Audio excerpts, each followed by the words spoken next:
Welcome, Gemini. This is Regina from Pacific Tarot, and I pulled for you the King of Cups as the overall energy for the month of May. King of Months is describing your efforts to validate or understand something through your feelings, through your emotions. You're being encouraged to allow the wisdom of your experiences to lead you in the right direction. Underneath the deck, we have the Hermit, which is painting a picture that describes a situation where you may be working with a lot of people, and included in that team, that environment, are people who perhaps were once were your mentors, once were your teachers, once people that you followed, and you're now in a different position with them, so that you still admire, model your activities on their achievements. However, in order to understand what you bring that is unique to a situation, you must allow yourself the inner contemplation, the inner journey towards your own ultimate authority. It is what you think, it is what you feel that is pointing you in the direction, and you can find that best by allowing yourself private, silent space away from the influences of others in order to get in touch with the wisdom of those emotions and experience. Clearly, what you learn, you will then be in the best position to share with others. This is a general reading. It isn't going to resonate for all of you. If you're interested in a personal reading, information about that is in the description box below. Welcome to all of you. I value the time that you spend with me. And the next card is the Judgment card. This is in the position of how you're showing up in the world, how others are seeing you, and it clarifies the overall energy immensely. You are on the verge of a momentous decision, action, or a choice that is recognizing the opportunity to express your gifts and talents in the past in ways that were unsuccessful, but now you have the sufficient support, confidence, and resources to make something a resounding success. You have put your gifts and talents in the context of a calling, a mission. You're understanding the purpose of the special skills that you have, and the emotional wisdom, the maturity that you've gained through difficult hardships, and this ability to retreat into your own space to reify your own authority as needed. So it almost feels like you're coming around full circle in an experience where you might have felt as though you started from the bottom, you've learned all you can, and now you're in a position of managing, making decisions, moving around people and ideas in a way that feels like you have reached a pinnacle of your power. In the first house, the High Priestess. Wow. You are incredibly tuned in. You're incredibly intuitive. And what does come to mind is that Gemini is symptomatic of twins, or symbols of the twins of mind and feelings, mind and emotion, reason and feeling, working hand in hand. And it feels as though you've allowed your emotional nature or capacity to catch up with your ability to reason logically, to gather information, to share that information, and to be sensitive to the differences in the needs of those that you're sharing information to or with, so that you're very tapped into what others need, what others need to know, and what information is not others are not yet receptive to. This helps guide you because you can place yourself in that situation. You've been in this situation, and yet your maturity has allowed you to understand the greater way that these forces work together in order to promote a new idea, make resources or ideas more available to others, to maximize the participation of others that you're working with.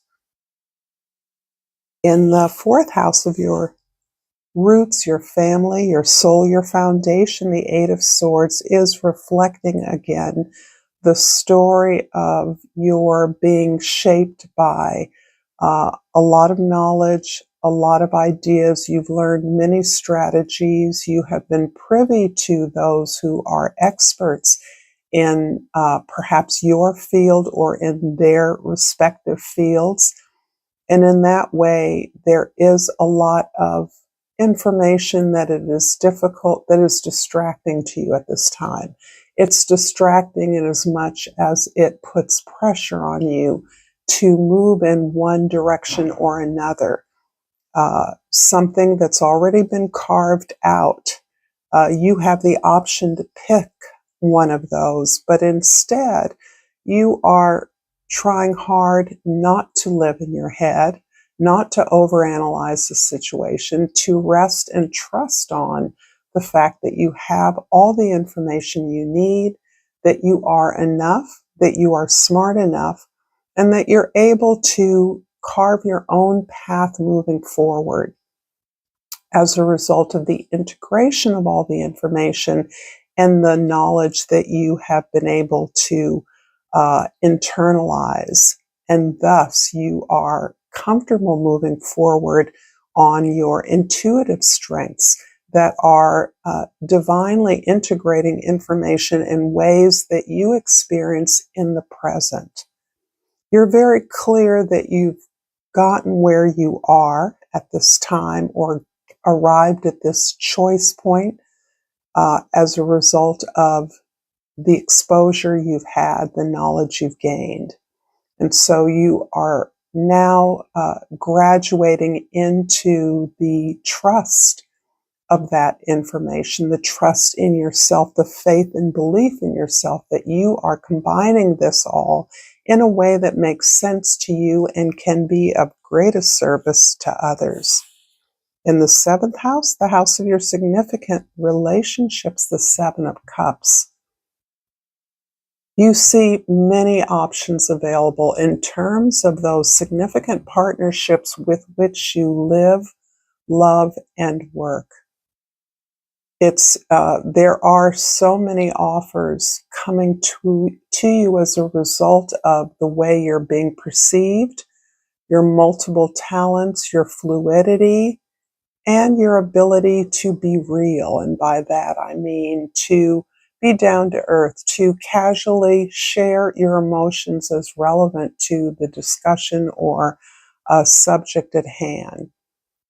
However, the things that are on offer that were once indeed the end point of your efforts are now in many ways simply distractions from what you understand is your larger goal, a larger vision that is inclusive of many of the material rewards or offerings that are available now, that are being made to you now. It's almost as though you can stop here and choose this, and that might distract you or prevent you or block you from moving forward in a way that is expressive of a larger mission that you now feel called to. If this reading is resonating for you, Gemini, please like this video. Please share this with others, and please subscribe to my channel, Pacific Tarot. I appreciate all the support that you give me in whatever form that is. And relationships is the card I pulled. I'm attracted to those who serve my higher good. And this is very clarifying and supportive of this idea that there are many people attracted to you. You are being seen by many. Your skills are dazzling. Your ability to communicate what you can uniquely build in community is attractive to many who would like to include you. However, you have a mission, you have a larger mission from which I believe you understand that it is the people you partner with that can help to facilitate that. So offers that are meant to be complete in and of themselves, actually you may be eyeing those as a way of leveraging those towards your own goals. In the first house, the High Priestess is clarified by the King of Swords. So here we have you really looking for and understanding truth. You're clarifying the maturation you've experienced, the wisdom you've gained in understanding what people's needs are. This can be larger audiences. This can also be a way that you are looking for clarification around the path that you've taken. Most of our paths, most of our lives are complex, and you too have benefited from a variety of learning, information, knowledge that you've accumulated, and sorting that out, clarifying that so that you can achieve your goal as you have received a calling and are responding to that is part of the way that you are very incisively utilizing your intuition and your wisdom and articulating that, communicating that appropriately. What you know, what you're learning is not for everyone at this time. This is about the way that you are managing and promoting a larger vision for yourself and for your community.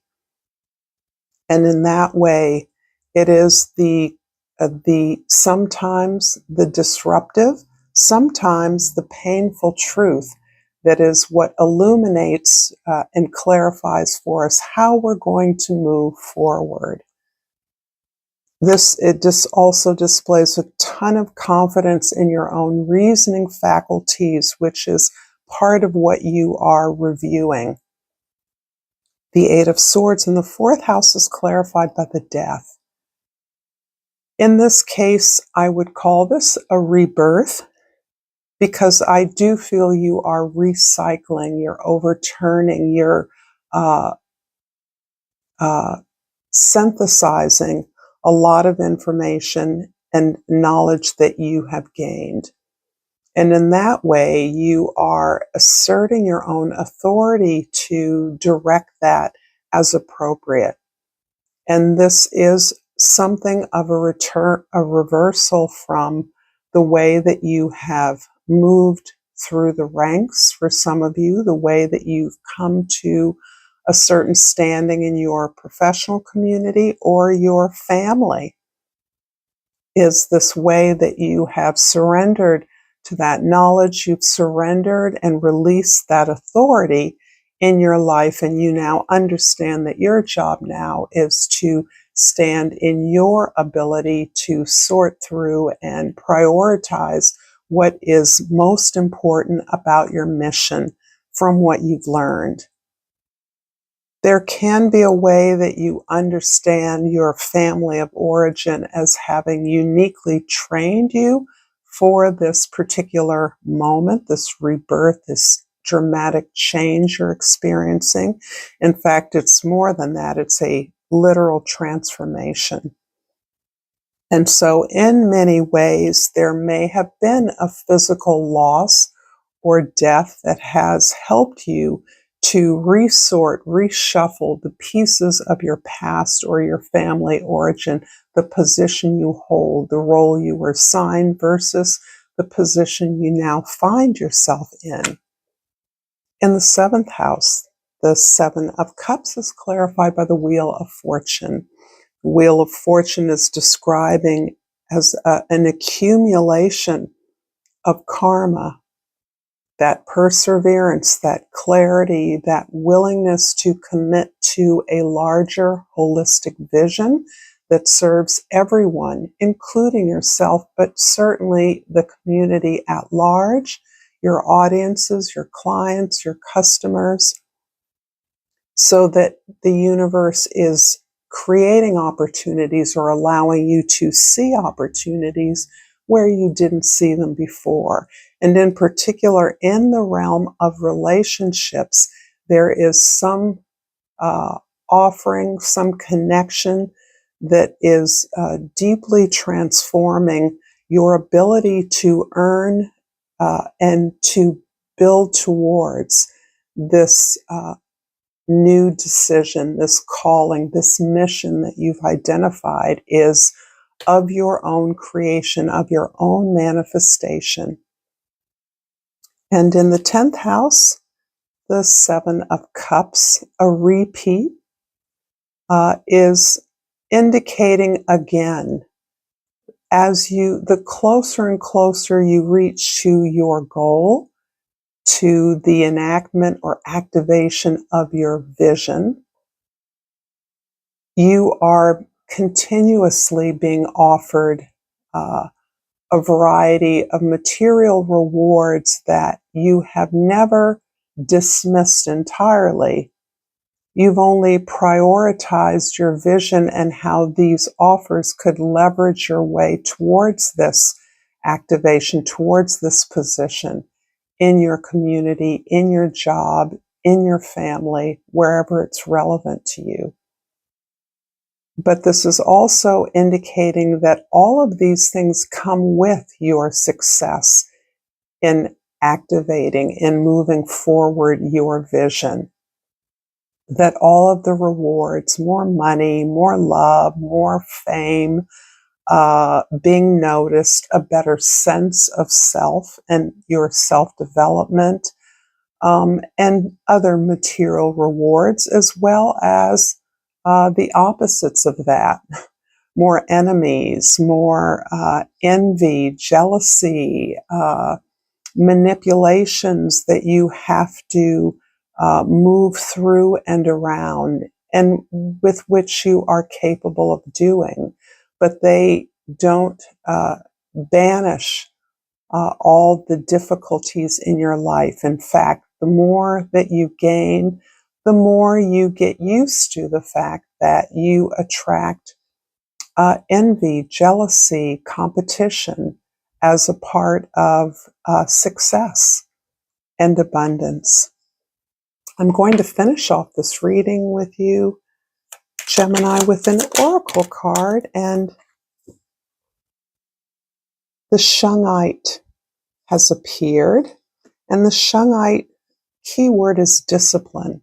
I practice the art of discipline, and it brings freedom to my soul. I like this. Following through on the steps that you've learned, the techniques, the strategies, the knowledge that you've gained makes it easier for you to move forward with clarity and thus ensure your success. Thank you so much. If you've enjoyed this content, check out more here.